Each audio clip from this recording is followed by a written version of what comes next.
Tenemos ya en estudios de la WQ al ministro Esteban Bernal, ministro del MIES, el Ministerio de Inclusión Económica y Social.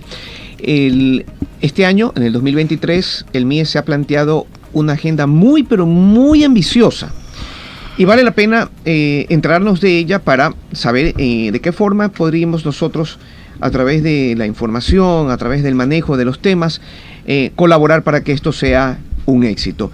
Ministro, muy buenos días. Una agenda muy ambiciosa. Luis Antonio, buenos días y gracias de verdad por la invitación. Siempre para mí va a ser un gusto el dirigirme a los guayaquileños, a los guayacenses a través de este medio de comunicación. Creo que es la segunda o tercera ocasión que tengo la oportunidad de visitarla.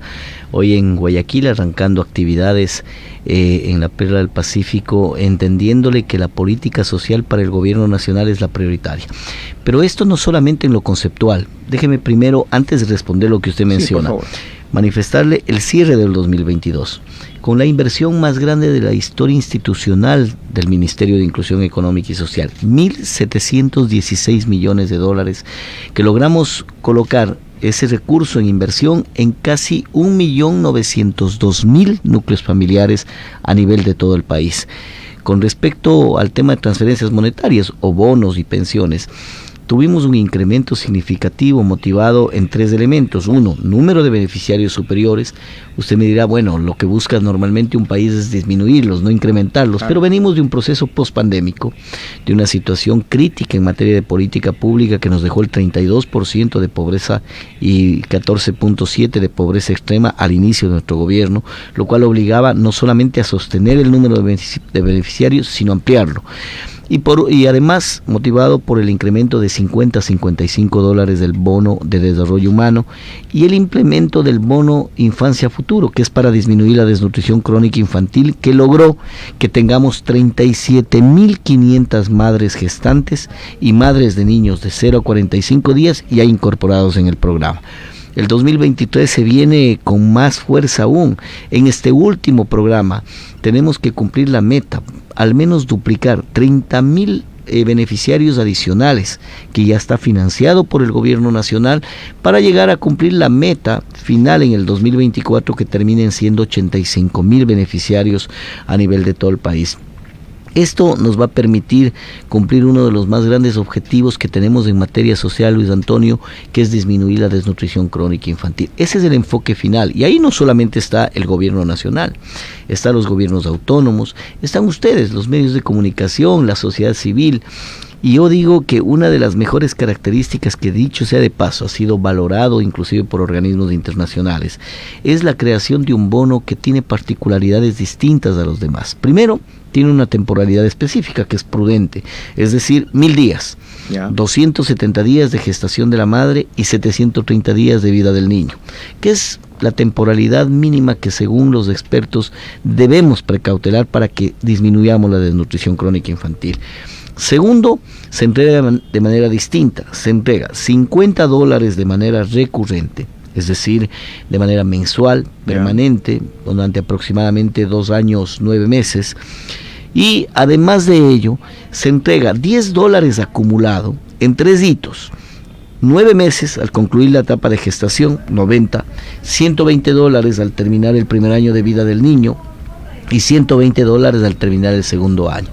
Pero esta condicionalidad, yo diría incentivo más que condicionalidad, tiene esa contraparte de la madre gestante o de la madre ya del niño, que tiene que demostrarle al Estado ecuatoriano primero sus chequeos prenatales, porque desde ahí empieza el cuidado del niño como tal, un chequeo prenatal. Luego, también la condición del chequeo de salud de su niño en el primer año de vida y las vacunas, y lo propio en el segundo año. Como muestra, esto es una política que hemos engranado con toda la sociedad, pero por sobre todo con quien tiene la responsabilidad directa de aquel niño, que es la madre. Luis Antonio, si usted no logra cumplir con algún compromiso vial en el Ecuador, y no hacemos 10 kilómetros de vía aquí en la provincia del Guayas o en la provincia de Santa Elena, muy seguramente generaremos problemas económicos, productivos. El otro año puedo volverlo a hacer y a lo mejor recupero los problemas económicos y productivos, pero si usted descuida un niño y deja que él tenga desnutrición crónica infantil, eso es irreversible, es una enfermedad más perversa que el cáncer. algunas enfermedades y casos de cáncer han sido curados en la ciencia actual. La desnutrición crónica es irreversible. Es decir, estamos este rato enfrentando un tema que le aqueja a 1/3 de los niños del Ecuador. 29%. Hoy esperemos estemos ya menos, ¿no? Esperemos en los próximos días generar una primera información por el INEC. Pero lo más importante es que se está atacando, de manera adecuada, como me he permitido demostrarle. Ok, ministro, estoy seguro que ustedes tienen las garantías, porque son los que están en el campo, de que en esta ocasión, en este gobierno, los bonos van para que efectivamente quienes los necesitan. Ustedes se cercioran, lo comprueban, encuentran las formas para seguir motivándose y entregando este bono, porque saben que van a un plan específico, a un objetivo que lo vamos dentro de poco a constatar. Mire, y le tengo varios datos tangibles, porque a veces el papel o el micrófono todo. Aguanta todo. Yo le voy a dar datos que normalmente suelo decir cuando comparecía a la Asamblea Nacional en semanas pasadas, decía, dato mata relato, y es una gran verdad. Mire, nosotros empezamos un programa que estaba determinado en la oferta de campaña del presidente Lazo, que fue, primero, hacer una depuración de la base de datos, porque en esta, mi estimado Luis Antonio, estaba gente que sin merecerlo recibía el apoyo del Estado, y penosamente fuera de ella estaba gente que aunque mereciéndolo salió de la base de datos.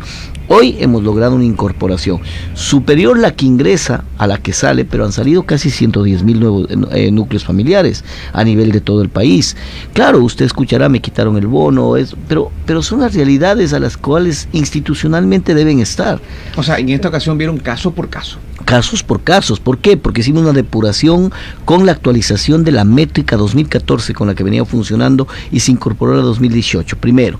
Luego, en ese proceso salió gente, mire, tengo una anécdota aquí en la provincia de Los Ríos, que nos fuimos con el presidente Lazo en la época invernal del año anterior, y que una persona aquí, a Leonardo que me acompaña, se le acercó y le dijo, devuélvame el bono, porque se percató de la insignia del MIES, etcétera, y terminó contándole que ella tenía un restaurante, y que con eso le alcanzaba para pagar la cuota para construir otra casa. Entonces, creo que en algún momento lo hicimos bien. ¿Es perfectible? Sí. Y 1000 cosas más hay que hacer, sin dudas. Y si ustedes tienen casos aquí en este medio de comunicación, no duden en remitírmelo para hacer una revalorización. Como en mi provincia, en la provincia de La Suay, un medio de comunicación, quizás el de mayor cobertura, Radio Tomebamba, me presentó 27 casos, dio seguimiento a estos 3 semanas seguidas sobre el accionar del MIS. Cuando me presentó, esos 27 casos fueron reevaluados. Usted tiene la condición para entregar el bono a aquellos que están hasta el decil 3, hacia abajo, 1, 2, 3. ¿Saben cuántos estaban esos casos? En el 8 y en el 9. Uno estuvo en el 7. Sí, uno. Todos los demás 8, 9 y hasta 10. Lo cual quiere decir que en algún momento actuamos positivamente. Es probable que podamos ser perfectibles, siempre estaré abierto, no es que esto es un tema de absolutismo, no somos un gobierno de absolutismos, pero se cumplió un compromiso adecuado. Luego, ¿cómo garantizamos que lleguen a la gente? Además de esta depuración, también le quiero pasar un dato, iniciamos el programa Pago Seguro. Esto permite que la ciudadanía ingrese a la inclusión financiera, sea esta banca, cooperativa de ahorro y crédito, mutualistas, etcétera, de la economía popular y solidaria. La idea es que le demos certeza y seguridad. Las denuncias de cobro indebido que está en la institución financiera, de 500, ¿sabe a cuántas se lograron una reducción? Todavía estamos en un proceso de crecimiento. Recibimos del país con el 18% de pago en cuenta, ¿no? Y el 82% en ventanilla, lo cual hacía que la ciudadanía haga fila, que madrugue, que le suplanten la identidad, etcétera, ¿no? Con esa realidad, hoy bordeamos el 32% ya de pago en cuenta. Con ese solo 32%, las denuncias de suplantación de identidad de 500 logramos una reducción a 50 promedio, lo cual significa de que se avanza notoriamente en este sentido, y durante este año aspiramos en el primer cuatrimestre, máximo hasta mayo, logremos tener el 80-90% de los beneficiarios de los bonos pagándose en cuenta en costo cero, ¿no? Y por eso hay una publicidad que también está en diferentes medios, en los cuales invita a la ciudadanía, no por el MIES, por ustedes mismos, porque la gente mediante eso garantiza que el bono le llegue. Segundo, seguridad de que no sea suplantación de identidad. Tercero, también la tranquilidad de poder retirar su recurso, no exactamente el día en que se determina, porque si es que usted tiene la cédula en 7, usted puede cobrar el 7, 17 y 27. Claro. Con pago en cuenta puede cobrar del 1 al 30. Me explico, y puede sacar lo que creyere pertinente, pero lo importante es de que si nos tratamos solo del bono, ese tiene un costo cero. Si el ciudadano accede a otro beneficio de la cooperativa, lo que sea, que entienda bien que es otra realidad, pero lo que significa el bono está condicionado a costo cero para que no se le quite ni medio centavo, como decimos en mi tierra en Cuenca, ni medio centavo partido por la mitad. Ah, qué bueno. Bueno, es una muy buena noticia. Con el tema, respecto al tema de la desnutrición, ministro, también es importante para nosotros verificar que efectivamente lo que se está invirtiendo en el ramo va a dar tarde o temprano resultados. En algún momento veremos en cifras, en realidades, que el plan aterrizó específicamente en quienes necesitaron y hay resultados. Bueno, ahora nosotros tenemos una proyección en concluir el periodo de gobierno con por lo menos haber logrado una reducción a 23% del 29% que habíamos recibido el país, lo cual nos permitiría entender que estamos en el camino correcto, pero ahí no concluye. Hacia el 2030 la proyección tiene que ser no llegar al 10% de desnutrición crónica infantil, que ya más o menos estaría en la media de la región, que bordea el 9%, en algunos países 11%, pero no 29%, pues Luis Antonio, claro, en donde un tercio de la población, y fíjese, son temas que no han trascendido sino hasta la llegada de nosotros. Y yo le digo con mucha profundidad, como lo vengo mencionando en un medio de comunicación previo al llegar al suyo. Antes, cuando se hablaba de desnutrición crónica infantil con la profundidad que hoy los medios de comunicación no era un tema. No era un tema. No y era sabe un tema de qué, prioridad. replico las palabras del presidente.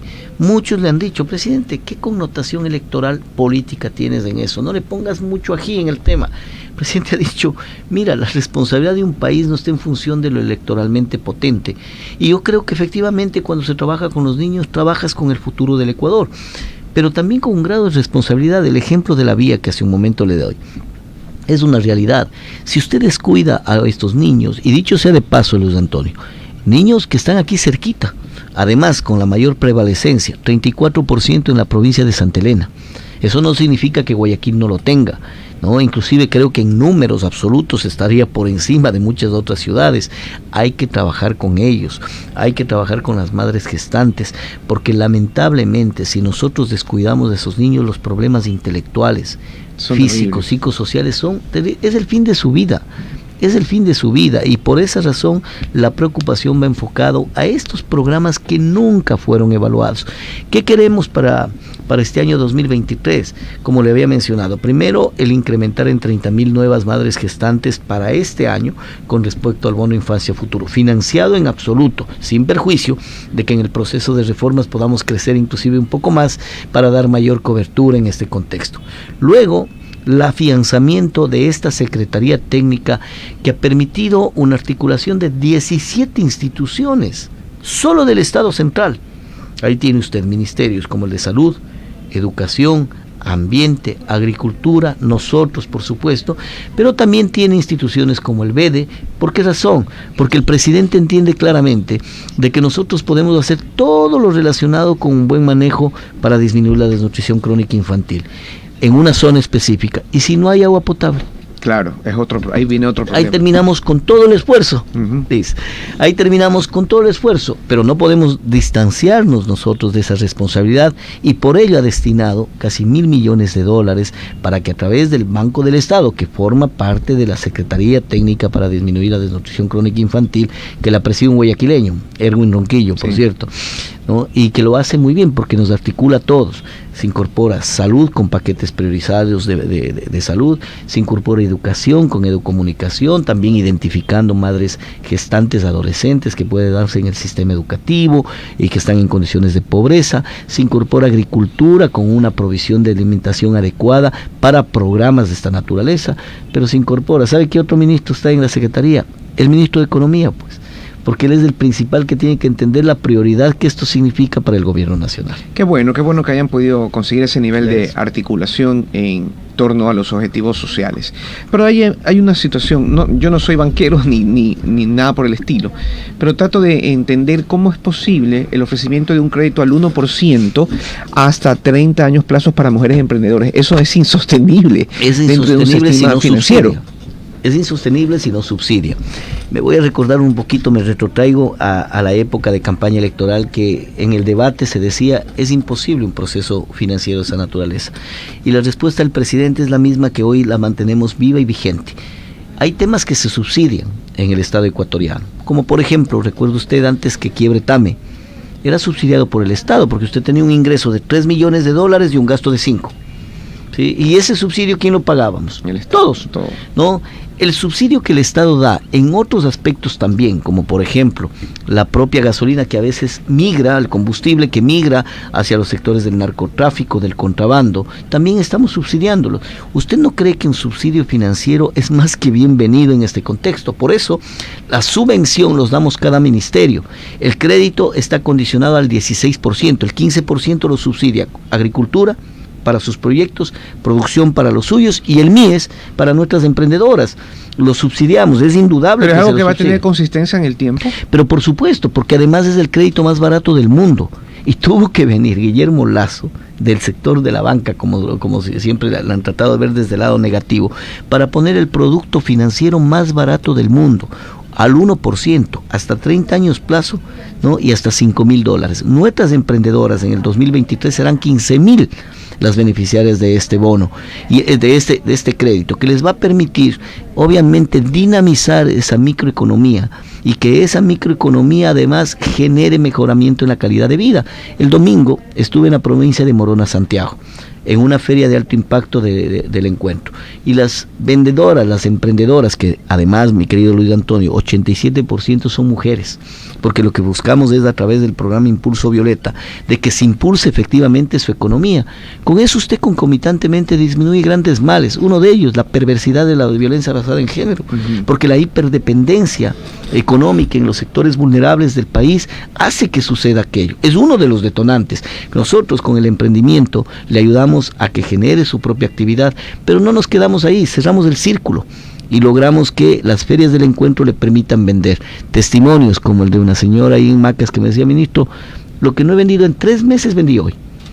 Esa es la función de un Estado ecuatoriano responsable. Y concluyo esta parte con el enfoque financiero que usted le dio. Sí se lo puede hacer, está normado y lo estamos haciendo. Generamos una subvención de un 15%, que es un subsidio prudente, productivo, no un subsidio ocioso que puede inclusive beneficiar a narcotraficantes, como en el otro caso, o en su defecto lo que vivíamos con una empresa TAME, en la cual se generaba un subsidio que no era infructuoso, y no este que termina siendo beneficiario hoy por hoy a 60,000 ecuatorianos, con una inversión de casi $160 millones por parte de Ban Ecuador. Entiendo, ministro, en base a todo lo que me ha dicho, que las finanzas están aseguradas, que ninguno de los planes que se han emprendido va a quedar en el aire, y que no va a ser como antes, las filas a la espera de los depósitos van a estar siempre los mismos, en los tiempos acordados para que todo funcione. Otro tema que me llamó mucho la atención, la reducción de tiempos en los procesos de adopción. Parecería que es una misión imposible.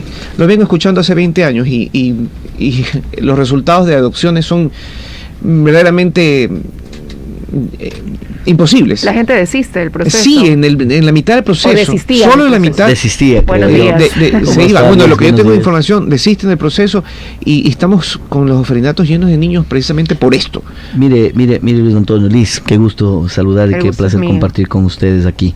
Mire, yo creo que en ese marco de la política social, que habíamos tocado un tema de enorme trascendencia como la desnutrición crónica infantil, el gobierno nacional creó el programa Abrazo de Adopción para también tomar conciencia sobre otro tema que para el común de la política ecuatoriana no era prioritario.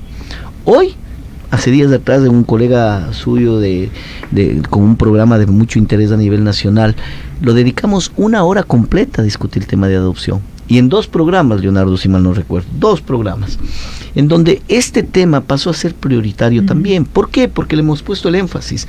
Yo les voy a contar un par de anécdotas que marcan un poco el destino de nuestra política pública. 15 de septiembre del 2021. Yo llegué, ¿no? Y llegué también además con una historia propia personal. Porque mi hermana, que además tiene sus 2 hijos, su esposo, un día decidió adoptar hace aproximadamente 6, 7 años. Y yo le dije, bueno, entiendo que es en el MIES. No llegué a más en mi comentario cuando ella me dijo, quiero tener un acto de amor en la vida. A los 6 meses volví a recordar el tema, le dije, ¿cómo va? Me cansé. Se había agotado. Eso es verdad. Se había agotado, nadie le daba razón. Cuando yo llegué recordé esta historia personal y familiar y empecé un poco a indagar cómo estaba este proceso. Y me pude percatar de varios elementos. El primero, el 70% de quienes tenían corresponsabilidad para los procesos de adopción no habían visitado una casa de acogida en donde están los niños, entonces no tenían un concepto claro de para quién trabajan y creían que trabajaban o para los padres adoptivos o para el subsecretario, para el viceministro, para el ministro, para el presidente. Y no, trabajan para los niños, pues. Claro. Solo entendiendo quienes vamos allá entendemos plenamente, solo presenciando los que vamos a una casa de acogida, plenamente el verdadero sentido de esa política social. Entonces, usted viene como la chica Granda, se me fue el nombre, Daniela Granda, que fue vicealcaldesa, Daniela Chacón, perdón, que fue vicealcaldesa de Quito, que puso en las redes sociales su insatisfacción por no lograr un proceso adoptivo, que hoy en día, gracias a Dios, lo concluyó con nosotros. Y va a ser un testimonio, de hecho, muy abierto, es inclusive contrario ideológicamente a nuestra postura, pero vivió una realidad que le indignaba. Daniela ingresa el día en enero, que dicho sea de paso, para calificarse duraba un mes, hoy dura 3 días, ¿sí? Luego de eso, para que le aborden duraba 4 meses, hoy dura 15 días. Y le abordaban y le decían, ¿cómo está, señores padres adoptivos? O padre o madre, porque también es monoparental, ¿no? Le decían, ¿sabe qué? Venga al curso en septiembre. Para entonces había pasado 9 meses. Y cuando llegaba al curso en septiembre, le decían, venga, padre y madre, de 3 a 6 de la tarde, durante un mes corrido. ¿Y el trabajo? No puedo, no es fácil, tengo un trabajo. Entonces venga en noviembre. No, ¿cuál es la lógica? Si usted habla con el funcionario que está enmarcado en un metro cuadrado de poder porque está cumpliendo, entre comillas, lo que pasa, no hay nada malo, porque le está diciendo, venga, le quiero dar, pero no ese es el objetivo son los niños, no el cumplimiento de esto. ¿Cómo hemos cambiado, Luis Antonio? Liz, hoy nosotros primero cambiamos el esquema, son 4 días seguidos de 8 horas, a flexibilidad con ellos, cambiamos horarios de nuestros funcionarios, de nuestros psicólogos, de nuestros técnicos, y pasan el curso de padres en 4 días seguidos de 8 horas y acondicionados, reitero, a ellos, porque tenemos que precautelar el interés superior del niño. ¿Pero cuánto tiempo puede durar ya todo el proceso hasta que se confirma que son los padres idóneos y pueden llegar a... De acuerdo, a ver, nuestro anhelo, y se ha configurado, porque decían hace un momento, sigo viendo que pueden existir deserciones. Es probable, el proceso no se ha concluido, pero hemos mejorado notariamente. Usted ha tenido casos exitosos de 8 meses de adopción, de 9 meses de adopción, de 7 meses en Cuenca, en Ambato, en Santo Domingo, que son exitosos. Además, este proceso tiene una temporalidad simbólica de 9 meses, que es la misma temporalidad que tenemos los padres por gestación natural, claro, para aprender a ser padres, ¿no? Y además hay que cumplir ciertas condicionalidades que están normados por normativa internacional de la Haya, por nuestra propia normativa constitucional y legal, así es que no podemos saltarnos. Y la certeza de que el niño va a ir a un hogar seguro, es que ¿no? es lo prioritario, claro. Reitero, un permiso previo para hablar una procacidad, pero esto no es ir a comprar nada en el supermercado, pues esto es un proceso humano, claro, tierno, y en ese contexto hay que trabajarlo con mucha prudencia. 9 meses, que tiene varios pasos, son 8 si mal no recuerdo, pero hay puntos de pausa, Liz. Por ejemplo, el proceso de la familia idónea, de la calificación de familia idónea, nosotros le temporalizamos en 2 meses, que es el promedio normal. Pero si nuestros técnicos, nuestros profesionales determinan que esa familia, para ser idónea, no se la puede dar en 2 meses y requiere una ampliación del proceso a 6, 8 meses, se hace punto de pausa. De acuerdo, no con eso condiciono los 9 meses de anhelo, pero hay un punto de pausa. Y bueno, y lo lamentable cuando se retrasa mucho, que era lo que pasaba antes, este proceso, es que los niños van creciendo, Luis, y ya los más grandes ya no son una opción muchas veces. Ahora, guiemos a las personas que nos están escuchando, que a lo mejor tienen ese anhelo de adoptar. ¿Dónde deben acercarse? ¿Cuál es el proceso que deben iniciar, no? Mire, los balcones de servicios que tenemos en el MIES, y además la propia página tiene un link en el cual usted ingresa y se califica. Este proceso, por una serie de contrarréplicas que tenía burocráticas, ¿no? Del sí, mándeme esta información, que además se replica después de nuevo, ¿no? Ahora dura 3 días en el periodo de los casos. Por lo tanto, es inmediato. Luego el abordaje es también inmediato por parte del MIES, porque también logramos poner 108 personas en el proceso de adopción en todo el país que hacían falta para que se vuelva eficiente el proceso. Usted me va a decir, pero es sencillo, con más gente, con más plata. Ministerio de Finanzas, ¿sabe cuánto incrementamos la masa salarial en el MIES para este tema? 0. Lo que me pregunté es un día, si yo tengo 31.300 personas entre cooperantes y 11.300, directas, ¿cómo no puedo en la movilización del personal hacer las redistribuyó? Las redistribuimos. En 3 meses logramos los 108 partidas y logramos que el sistema de adopción tenga, porque hay mucha gente que probablemente está subutilizada. Y hay mucha gente que está sobreutilizada. Esa reingeniería no es fácil, es constante, pero en ese marco conseguimos 108 personas. Y vea usted que esos tiempos se van cumpliendo. Y solo concluyo con algo más con respecto a esto. Liz, en la ley existe el término de adopción, difícil adopción, para los niños de difícil adopción. Yo le siento perverso ese término. Pero cuando usted dice, perdón que le interrumpa, ministro, difícil adopción, son casos, alguna particularidad, no sé, alguna enfermedad, algo así. Se denomina así la ley. Nosotros hemos decidido institucionalmente llamarlos de adopción prioritaria, por un tema hasta conceptual, ¿no? Un tema de emotividad. Son niños mayores de 9 años, que son ya no accesibles de acuerdo a la misma reflexión que usted hizo previamente. Son grupos de hermanos, porque usted no puede adoptar a uno solo, tiene que adoptar al grupo, lo cual se vuelve más complejo, no puede separarlos, o niños con discapacidad. Sin embargo, a pesar del esfuerzo que hacemos institucionalmente en el Ecuador como prioridad 1, también es notorio que las organizaciones internacionales son más propensas, los países a nivel internacional son más propensos a cumplir con este acto de amor, para llamarlo así, con niños con condiciones prioritarias, mayores de 9 años, hermanos o en su defecto con discapacidad. En mayo de 2021, el Ecuador tenía 4 organizaciones internacionales interactuando en el Ecuador, cumpliendo igual procedimientos internacionales y locales para buscar mayor acogida. Hoy, en diciembre, concluimos con 16. Sí, hemos crecido 4 veces más la cantidad de organismos internacionales, lo cual da mayores oportunidades. Una distinguida periodista me decía, pero deme datos. Bueno, le daba pocos. Pero claro, este es un proceso que arranca, no es un proceso fácil. Claro. Hay procesos de adopción que durarán quizá más, pero porque están motivados a otras realidades. Ministro, ¿cuántos niños ya han sido entregados en adopción? Son 142 o 149. Déjeme que le paso el dato exacto ahora por interno, pero quiero darle el dato del 2022. Y creemos ir creciendo notoriamente, porque recuerde, Luis Antonio, hay un tema que es fundamental. No necesariamente la adopción es la prioridad. Es, como dicen los abogados, en algún momento dice, de última ratio, no ratio.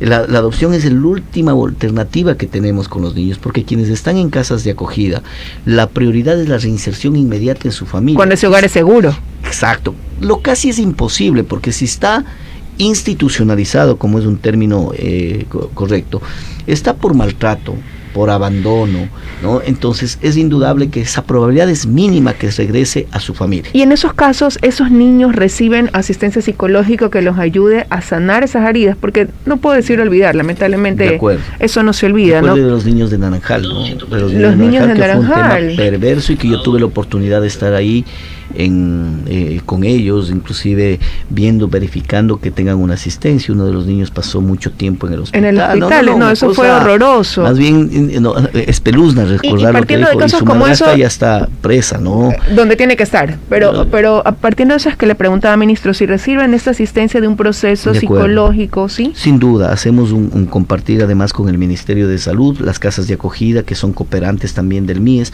tienen normativa técnica para dar seguimiento a esto, pero como dice usted, no se borra, pero Reitero un poquito, si me permite, estimada Liz, solo regresar para que conozcamos qué es lo que buscamos en este proceso.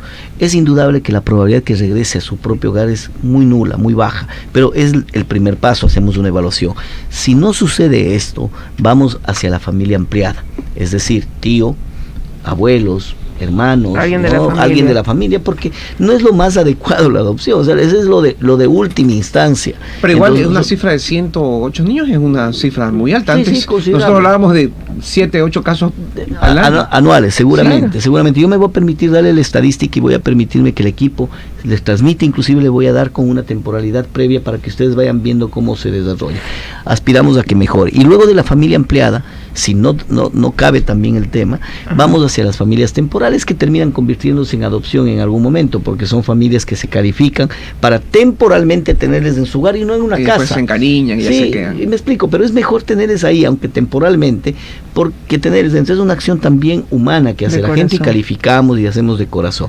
Si ninguna de estas etapas funciona, entre el proceso de adopción. Entonces, eso es un poco, hay que tener el contexto general de todo. Ministro, y quiero aprovechar que está acá y no dejar de preguntarle qué va a pasar este año, cómo se va a trabajar o enfocar el problema también de la gente en condición de calle, ¿no? Hasta el 2021 se hablaba de 300.000 personas, si no me equivoco. 360.000. 360.000 para ser más precisos. Entonces, ya con eso concluir, porque estamos ya incluso, nos hemos extendido, pero... Sí, no, muy puntual. Mire, nosotros hemos logrado, qué bueno, porque yo siempre suelo decir, dato mata relato, ¿no? En mayo del 2021 nosotros recibimos del gobierno con 360.000 niños, niñas y adolescentes, que representaba una tasa del 10.4%. Hoy a diciembre de 2022, según el INEC, bajamos a 7.2, 240.000 niños, niñas y adolescentes en las calles.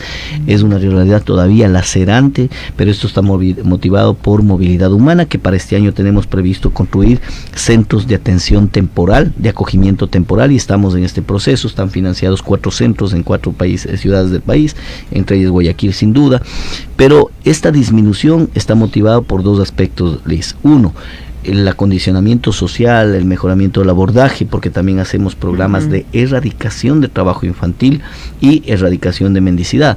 Pero esto no sería fácil si no habría una activación económica que logre esa disminución, porque usted no puede disminuir 120.000 niños, niñas y adolescentes en un año y medio si no habría la economía dinamizado, si no habríamos creado los empleos, que también tiene un dato específico del INEC, que no es poca cosa, ¿no? Un contrario, que tiene todo el derecho en el marco de la libertad de expresión, decía, pero es datos de una institución gubernamental. La misma institución gubernamental que en enero del año pasado nos dijo que habíamos caído en el empleo y que la usaban para decir, sí ven, cayó el empleo. Es la misma metodología, que no es solamente a buen criterio del INEC, es una metodología aprobada por la Organización Internacional del Trabajo, la OIT. Por lo tanto, esos datos que normalmente los da el ministro de Finanzas, el INEC, es una concomitancia con el dato que le acabo de dar sobre movilidad humana, sobre situación de calle. Aún así, si porcentualmente bajamos casi 3.2%, absolutamente sigue siendo alto. 240.000, imagínense, es bastantísimo a nivel de país. Entonces la lucha continúa. Este 2023 son grandes retos y ojalá podamos estar hablando a fin de año de una